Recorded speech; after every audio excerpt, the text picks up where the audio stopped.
Bom dia, Nanda.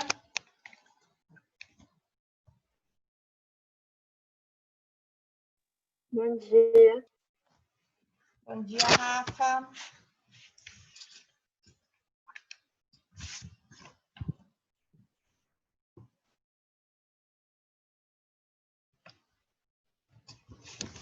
Só estou esperando só um minutinho, tá? Para entrar mais gente para a gente começar a nossa aula, tá bom?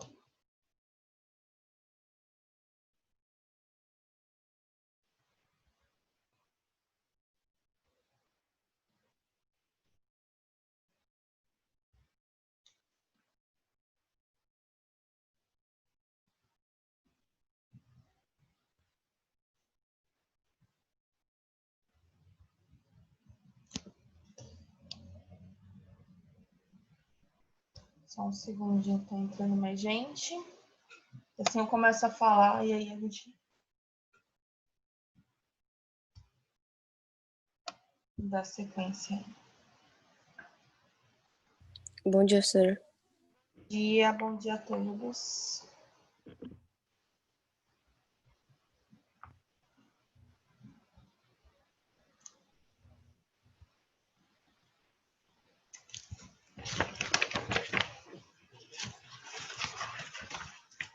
Vou já marcar quem está presente, tá? Só entrar.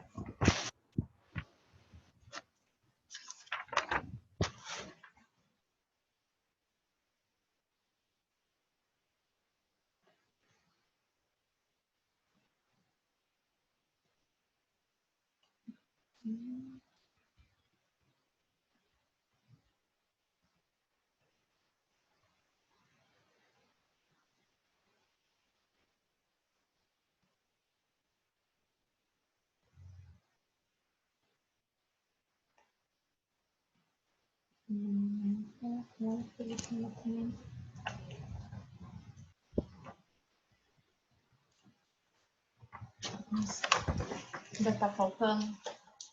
Gente, mas vamos dar sequência. Bom, turma, então hoje a gente vai falar sobre o folclore, tá? Então, para quem não sabe, no sábado, no dia 22 de agosto, nós comemoramos o folclore.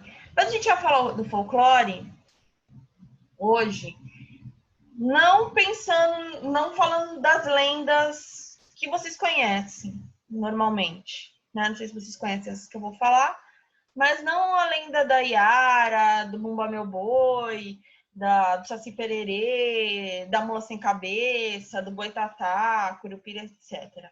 Né? Essas são as lendas que a gente mais ouve falar quando a gente é criança, né? Vocês já devem ter feito um monte de atividades, né? No Fundamental 1, Fundamental 2, relacionados a isso. Vocês também devem estar fazendo alguma coisa relacionada ao folclore com a tia Rita, com a professora Érica, não estão? Com a professora Érica e com o professor Fábio? Sim, com eles dois, sim. Tá. Então, a gente vai estar falando então sobre o folclore. Então, o folclore... Então, diferente, tá, gente? Eu não faço parte do projeto, mas eu estou falando sobre o folclore porque é importante vocês conhecerem, então, da parte da história. Então, eu não sei que vocês estão trabalhando com eles, mas eu vou trabalhar, então, com o folclore santista, tá? Então, eu estou trabalhando com o folclore santista, então, é isso que a gente vai ver. Felipe. Bom dia, Felipe. Bom, então, a gente vai estar trabalhando, então, o que é o folclore, né? Tem que ficar claro isso para vocês. A gente já viu lá no começo do ano, quando a gente ainda estava lá nas aulas presenciais, né, lá na escola, o que era cultura material e o que era cultura imaterial. Vocês lembram? Né? Então, a cultura imaterial é transmitida pelo quê? Pela fala, né? Ela é transmitida pela fala, pela oralidade. Então, é passado de uma pessoa para pessoa, né? E tem a ver, então, com os costumes, né? De uma região, de um povo. Então, isso é folclore. Isso é folclore, né? Então, tem que ficar claro isso para vocês. O que é, então, esse folclore. Bom, eu vou passar aqui para vocês. Só um instantinho que estou voltando aqui. Bom, então vamos definir então o que é o folclore. Então, o folclore é um conjunto de costumes, lendas, provérbios, manifestações artísticas em geral, preservado por um grupo ou por um povo, né, de uma determinada região. Então, por meio quê? Da fala do povo, é transmitida pela fala. Então, por exemplo, se na família de vocês tem o costume de determinado ritual, né, que vocês costumam fazer, seja religioso, uma tradição religiosa, né? Por exemplo, para os judeus, eles têm o costume na Páscoa de pintar ovos, né? Então, tem famílias que fazem isso, que são mais tradicionais, tem outras que não fazem. Então, ela é transmitida, então, né, de família para família. Uma receita, né, de algum prato que a avó faz e é passada para a mãe, né, para a tia, uma receita de família, né? Eu acho que todo mundo tem aí, né, uma coisa que só a família de vocês faz daquele determinado jeito. Então, isso é uma tradição familiar, né? É uma tradição que a família de vocês fazem, né? Por exemplo, vou dar um exemplo aí, né, da tradição santista, né? A gente vai ter, então, na tradição santista, um prato culinário. Vocês sabem qual que é? O prato típico de Santos? Ninguém sabe? Não, não sei não. Você já tinha falado isso já, mas não lembro o que é. Então, já falei, acho que quando a gente estava falando lá sobre a cultura imaterial lá no começo do ano. Bom, Foi isso mesmo. é a meca. Alguém aqui já comeu meca? Eu. Comeu, Eu nunca talvez, comi. Não. talvez vocês até tenham comido, Eu não... mas não estão atribuindo o nome ao que é. É um peixe, gente. É aquele Meca peixe. é um peixe. Não é a meca de peregrinação, né, dos muçulmanos. Meca é um prato típico santista. Então, a meca santista. Meca é um peixe, tá? Um peixe grande, né? Geralmente ele é cortado em postas, né? Ele é grosso assim, né? Geralmente é cortado. É um peixe que tem um sabor um pouco mais marcante, um peixe que tem um pouco mais de gordura. Então, esse peixe, geralmente, ele é feito assado, né? Ou grelhado, né? Feito na churrasqueira. Na minha família, por exemplo, a gente faz ele na churrasqueira, né? E ele tem um cheiro forte de peixe, tá? E é chamado de Meca Santista. Foi feita uma eleição, né? Uma consulta popular sobre qual era o prato típico de Santos e foi escolhido então a Meca. É um prato que vocês vão encontrar em todos os restaurantes, né? Pessoal, estão me escutando? Sim, Pessoal, tô escutando, tô escutando. não, é porque de vez em quando dá uma travada no áudio, então só para saber se está tudo ok. Se vocês não me escutarem, vocês só faz um sinal aí que eu já vou saber, tá? Aí eu passo pro celular, que eu estou usando o computador hoje. Bom, então vocês vão encontrar em todos os restaurantes da Orla da Praia, os restaurantes tradicionais de Santos, que geralmente é bem frequentado principalmente pelos turistas, vocês vão encontrar a Meca. Então, geralmente ela vem num prato, né? Vem numa travessa acompanhada de farofa, vem lá com alface, né? Enfeitando. Geralmente vem assim nos restaurantes. Vem acompanhado da porção de batata frita, arroz branco, uma porção de vinagrete, né? Geralmente é servido assim. Então, eu não sei se provavelmente vocês já comeram e vocês não sabem, né? Vocês não sabiam o nome do que era, mas é um prato tipicamente de nós santistas. Então vai passando de geração em geração. Então, se vocês não sabem, agora vocês sabem. Né? Quando vocês forem visitar outro lugar, falar qual é o prato típico lá de Santos? A Meca. Então, a Meca Santista. Vocês encontram no mercado do peixe, não sei se vocês, mesmo agora com a pandemia, se vocês já tiveram a oportunidade de estar indo lá no mercado do peixe, no novo mercado do peixe, né? Que vai ter o restaurante aí do nosso mestre do sabor, né? Do Dário. Né? Sabiam que lá vai ter um restaurante do Dário? Que ganhou mestre do sabor? O nome do restaurante dele, se eu não me engano, é Pacu. Ele vai ficar na parte superior, no mezanino do mercado do peixe. Eu fui lá agora no mercado do peixe, que a gente foi comprar. A gente tem costume aqui em casa de comer peixe, né? Então a gente foi comprar peixe para o Dia dos Pais. E aí o restaurante ainda não tinha sido inaugurado. Falaram que ia tá para ser inaugurado agora nas próximas semanas. Mas já está lá pronto o restaurante dele. Então, lá vocês vão encontrar Meca.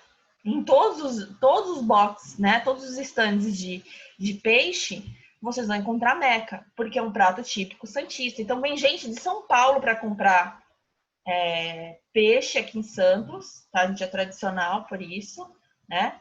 E principalmente a Meca. Então, as pessoas compram e levam. Até eles oferecem, pôr no gelo, né? Mas é isso. Então, folclore é a ciência das tradições, do uso da arte popular, então, de um país ou de uma região. Então, a gente não tem folclore só aqui no Brasil, a gente tem folclore no mundo inteiro. Né? A gente tem...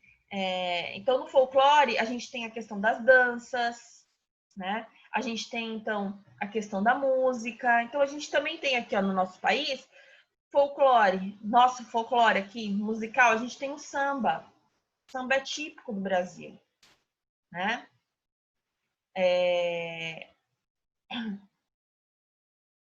A gente tem uma série de coisas. A gente tem no esporte. Quem já ouviu falar no tamborel?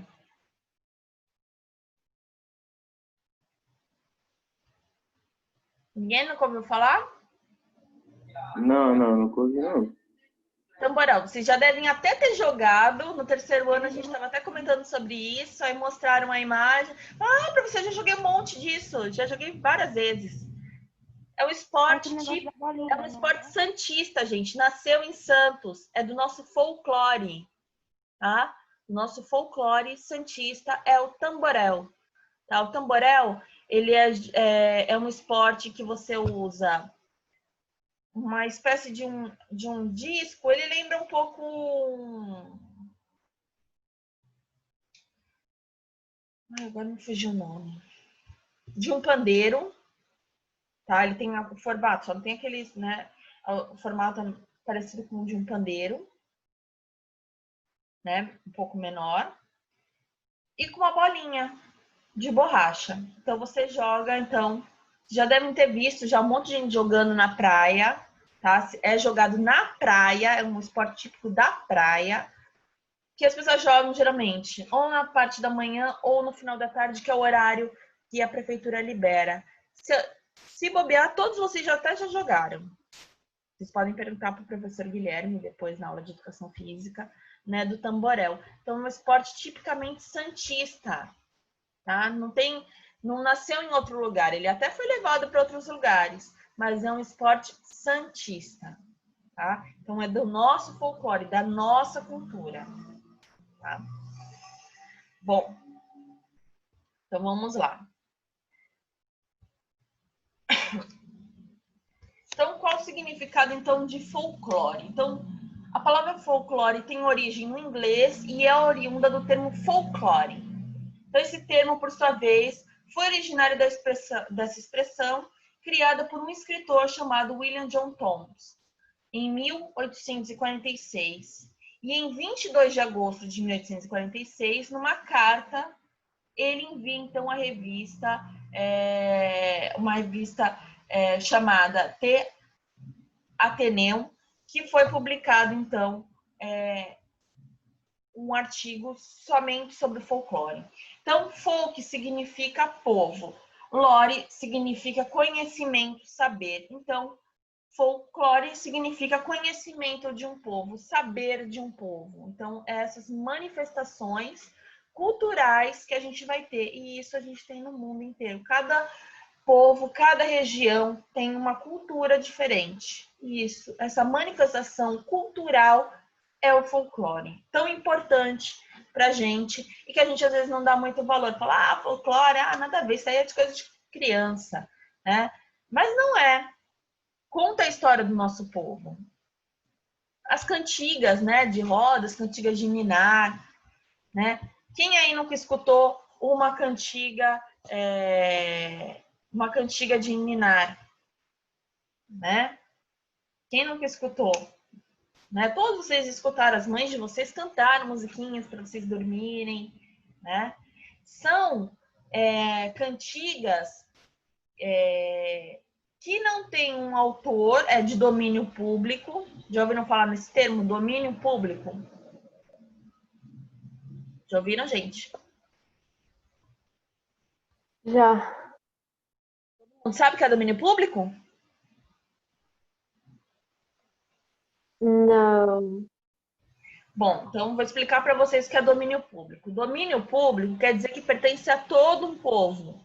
Não tem um autor, não tem uma patente, um registro específico de que aquela obra, né, seja artística, seja de uma música, de uma obra de arte, de um jogo, de qualquer coisa, que não tenha uma patente, seja para todos. Então, isso é domínio público. Quem domina é o povo. Então, as nossas cantigas, as nossas lendas, elas são baseadas nisso, são em domínio público. Por isso, qualquer pessoa pode cantar, qualquer pessoa pode publicar, né? A partir daí. Por quê? Porque não tem um registro de uma pessoa só. O registro é do povo. Então, isso é um domínio público. Ok? Ficou claro isso para vocês? Bom, Professora, da aula é que minha internet caiu. Aí eu tive que reiniciar aqui e agora voltei. problema não. Tudo bem. Bom, pessoal, esses slides que eu estou utilizando agora,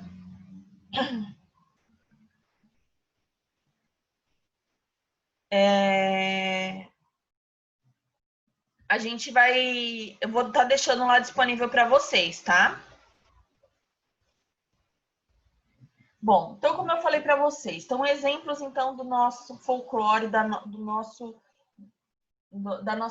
nossas tradições. Então, narrativas tradicionais, contos, mitos, lendas, né? Fazem parte do nosso folclore. A gente tem costumes tradicionais, como festas populares. Então, festas populares tem desde as festas religiosas até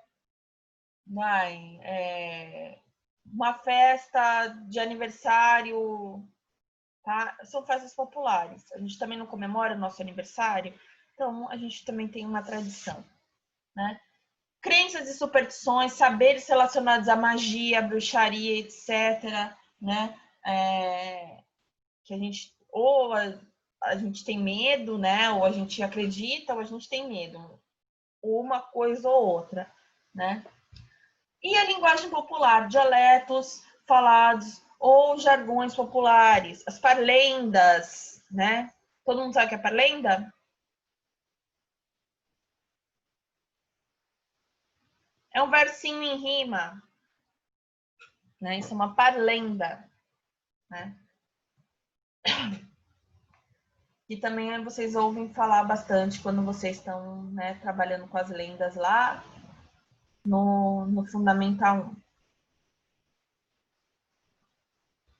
Bom, a gente tem aí 3 nomes importantes, né? Que são grandes estudiosos do nosso folclore brasileiro. A gente tem Luiz Câmara Cascudo, a gente vai ter Mário de Andrade, né? Lá da Semana da Arte Moderna, né? Grande amigo da Tarsila do Amaral, né? Da Anita Malfatti. e o grande estudioso, né, do folclore, que foi Florestan Fernandes. Tá? Florestan Fernandes foi um grande estudioso sobre o folclore brasileiro. E aí a gente vai passar então as lendas de Santos. Tá? Deixa eu pôr aqui para vocês.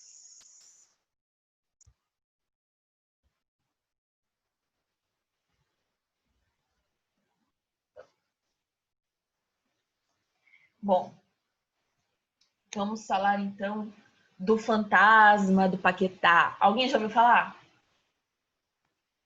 Já, Rafa? Quem mais além da Rafa? Não? Bom, há uma lenda que envolve então o fantasma do Paquetá, né? Bom, a lenda do fantasma do Paquetá, ela vai surgir lá no final do século XIX. Acreditava-se, né, que um fantasma andava por ali ao entorno, né, do cemitério do Paquetá. Mas foi desvendado o que acontecia. Não era um fantasma, e sim uma pessoa que estava viva, em carne e osso, né? Bom, essa era a história da Maria, que era uma beata, apelidada de Maracajá. A Maria acabou se envolvendo com um padre, então ela teve um relacionamento com esse padre, um relacionamento que não era, né, nem nos dias de hoje é bem visto pela sociedade. Imagina um padre, né, que fez votos, né, de celibato, voto de castidade, né, um líder religioso se envolver com uma beata que ia lá na igreja rezar. Mas eles se apaixonaram perdidamente. E desse relacionamento surge então, né, que Maria fica grávida. Era um choque para a sociedade, mas era tudo escondido. As pessoas viam Maria grávida, mas não sabia que o pai da criança era o padre, né, da igreja. Bom, então a Maria passou toda a gravidez dela, toda enclausurada, né? Saía pouco, então poucas pessoas viam Maria circulando pelas ruas. Naquela época, as pessoas acordavam muito cedo, 5 horas da manhã, estava todo mundo já, né, pronto para ir trabalhar, pronto para ir à rua, e dormiam muito cedo. Então, mais ou menos igual no interior, né? Falar, acordar com as galinhas, né? Quando a galinha, né, o galo começa a, a cantar, todo mundo já levanta da cama e quando o sol se põe, todo mundo vai dormir. Bom, Santos daquela época era assim. E onde essas pessoas moravam? No centro da cidade. Tudo que acontecia era no entorno da cidade. Bom, no centro da cidade. Ninguém morava, né? Ninguém queria morar perto da praia. Hoje em dia, quem mora, né, na orla da praia tem um poder aquisitivo maior, né? E quem mora na área central, o poder aquisitivo menor. Na época, era o contrário. Todo mundo queria morar no centro da cidade. Lá era como se fosse o nosso Gonzaga dos dias de hoje. Tudo, né? Tá em torno do Gonzaga. Tudo que a gente precisa fazer no dia de hoje, a gente vai fazer aonde? Vai no Gonzaga, né? No Gonzaga tem tudo. Tem os bancos, tem o shopping, tem as lojas. Tudo que a gente precisa se encontra no Gonzaga. A gente não vai lá no centro da cidade. Bom, naquela época não. Todo mundo ia aonde? Pro centro da cidade, que era as casas mais bonitas, quem tinha os grandes comércios, tudo era no centro da cidade. O centro da cidade ele ficou meio que abandonado, né? Com o passar do tempo, ele ficou meio abandonado. É ocupado hoje em dia pelos grandes escritórios, né? De exportação e importação de Santos, né? Do nosso porto.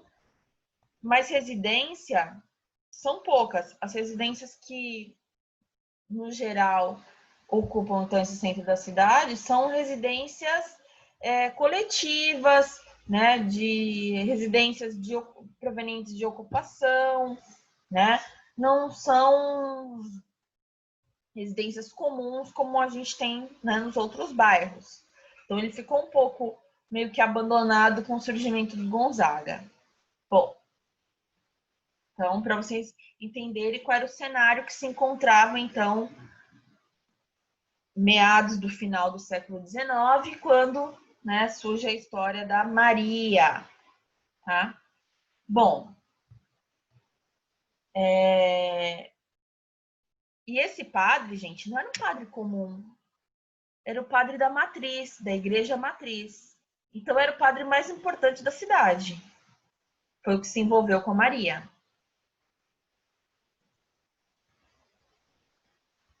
Bom, mas lembram quando a gente estava vendo agora a Idade Média, que tinha o mal dos 7 dias? Lembram disso? Lembram do mal dos 7 dias? Vocês viram isso há pouquíssimo tempo, né? Há mais ou menos um mês atrás. Já esqueceram? Todo mundo já esqueceu? Bom, gente, mal dos 7 dias é a doença que acomete crianças recém-nascidas nos primeiros 7 dias de vida. Lembraram? Pelo fato do quê? De não? Tão importante agora, nos dias de hoje? Higiene das mãos. Ele, de lavar as mãos. Bom, naquela época, né, final do século XIX, aqui em Santos, a gente não tinha saneamento básico, né, como a gente tem nos dias de hoje. Hoje em dia, quase que acho que uns 80, 90% da população tem acesso ao saneamento básico. Isso inclui água potável e rede de esgoto. Na época não tinha, tá? Então o hábito de se lavar as mãos não existia. A gente sabe que crianças recém-nascidas, elas têm um sistema imunológico que está em formação, né? Então é através do contato com a mãe, do aleitamento materno, que vai se formando então, né, esse sistema imunológico de uma criança, né, ao nascer. Por isso que quando vai visitar um recém-nascido, tem que lavar as mãos, independente da pandemia, você tem que lavar as mãos, passar álcool, tem que ter uma série de cuidados. Por quê? Porque não tomou as vacinas ainda, né? O sistema imunológico dela é frágil, né, em relação a isso. Ela não veio com o sistema imunológico, né, que vocês têm, por exemplo.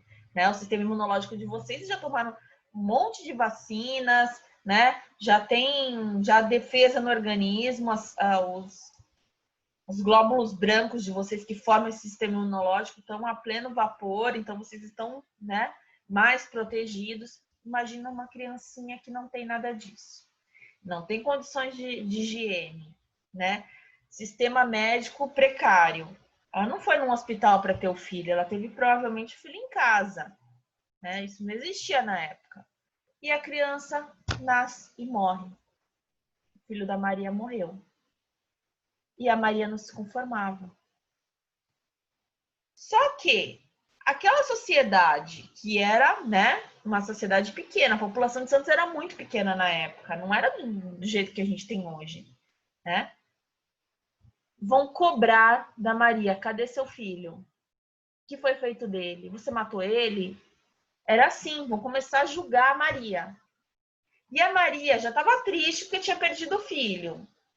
O julgamento da população, né, dessa sociedade em cima dela. O remorso, porque ela achava que ela estava sendo punida por Deus por ter se envolvido com o padre, né? Então, ela já se culpava, falando, Deus me castigou, tirou meu filho porque eu me envolvi com o padre. O que acontece?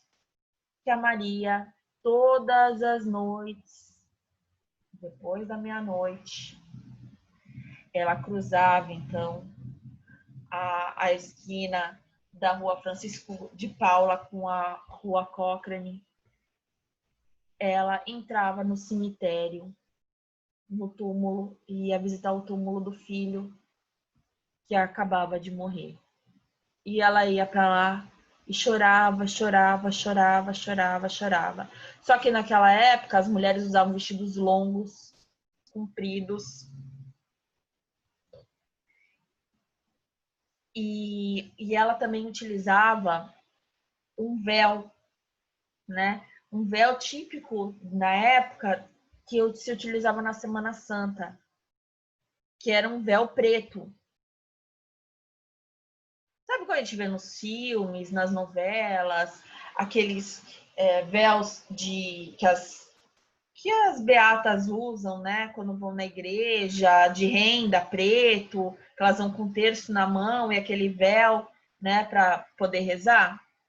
Era assim que a Maria se vestia. Ela se vestia de preto, um luto ao filho, né? Aqueles vestidos compridos, com aquele véu, de cabeça baixa, chorando, chorando, chorando. A iluminação da cidade, gente, a iluminação da cidade ainda era, né, lá de óleo de baleia, a iluminação que eles acendiam, né, os postes, né,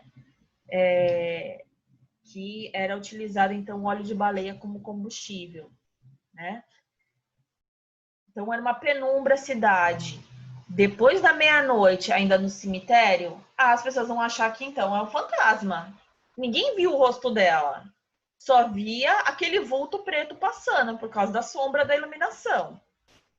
Então imagina, alguém aqui entra no cemitério depois da meia-noite? Não, a gente não quer nem passar. Não entra nem de dia. Hã? Fala, Não Duda. entra nem de dia. Não entra nem, a gente não entra nem de dia, a gente já tem, né, meio que um medinho, né? A gente tem respeito, mas a gente tem medo também. A gente já evita passar ali na... Oi, Ju? Tá muito baixinho a sua fala, não tô te escutando.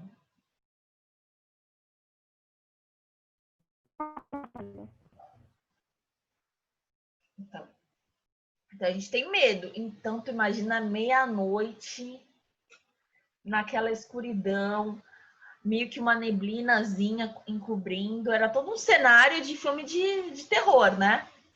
Bom, a Maria, né, ia lá, chorava, chorava, chorava.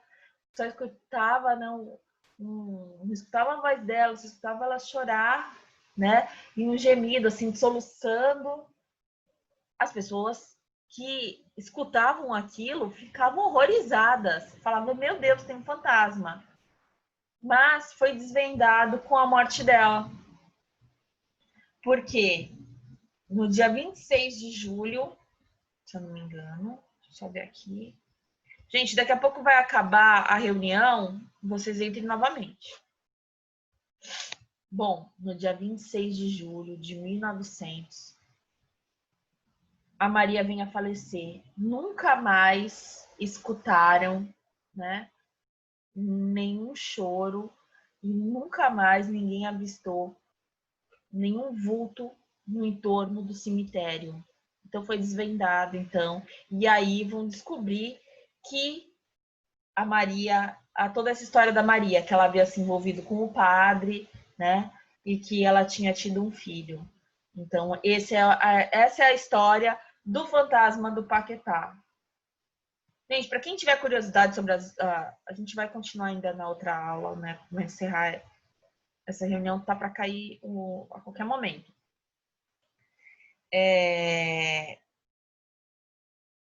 Tem outras histórias que eu vou estar falando para vocês, mas a gente tem aí, para quem tiver curiosidade, no site do Novo Milênio. O Novo Milênio é um site seguro, tá? Em relação à história de Santos. Então, ele é abastecido. Para quem quiser saber um pouco mais, não só sobre as lendas, sobre essas coisas que eu vou falar hoje, né, sobre o nosso folclore, mas sobre a história de Santos, tá? Então, é interessante para vocês como uma fonte de pesquisa. Sempre quando vocês quiserem saber um pouco sobre a história de Santos, quiserem pesquisar sobre a história de Santos, o Novo Milênio, ele é abastecido. Então, é uma troca de informações com a FANS, né, a Fundação Arquivo e Memória de Santos, com a Prefeitura de Santos, com a Pinacoteca Benedito Calixto, com o Museu do Café, então com os principais meios de pesquisa histórica de Santos, vocês têm lá no novo milênio. Então é interessante vocês estarem pesquisando lá, sabendo um pouquinho mais sobre a nossa história. Se vocês tiverem curiosidade, tem sobre o tamborel, que eu falei para vocês. Tem uma infinidade de coisas que vocês podem estar pesquisando lá. Então, não é só sobre essa parte de lenda, tá? A gente vai falar sobre outras. Vocês sabiam que aqui a gente também já teve lobisomem em Santos? A história do lobisomem? E do vulcão? Sabiam que já teve vulcão em Santos? Ninguém sabia? A gente vai estar falando então agora sobre isso. E da Pedra da Feiticeira?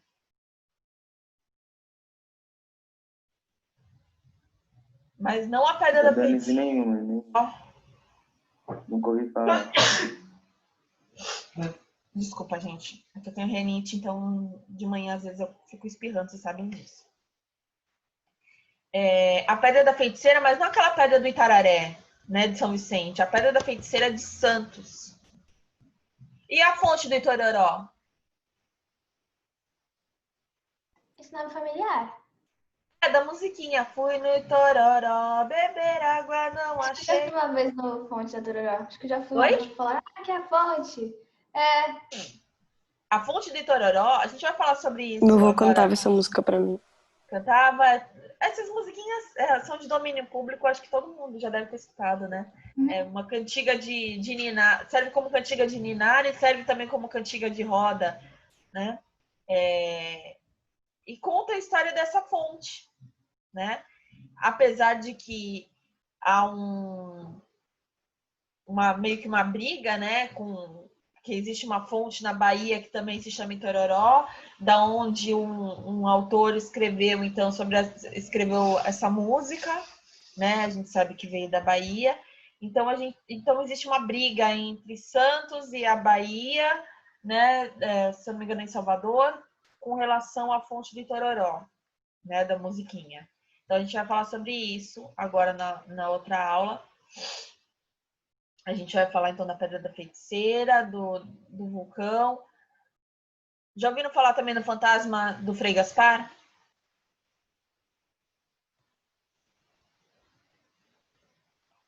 Frei Gaspar, conhecido o nome porque, né, a gente tem uma rua em Santos que se chama Frei Gaspar, a gente tem uma rua em São Vicente que se chama Frei Gaspar, né? Mas tem a história do fantasma, que a gente vai também falar sobre isso agora, tá? Então, bom, Pessoal, eu vou encerrar essa reunião porque falta 1 minuto e pouquinho. E aí vocês entrem na próxima, tá? Vocês já entram logo em seguida para a gente dar continuidade, porque senão eu vou começar a explicar e aí a gente vai ter que parar no meio do que eu vou estar explicando. Então, aí até entrar todo mundo. Então, eu vou encerrar e vocês entrem novamente, tá bom?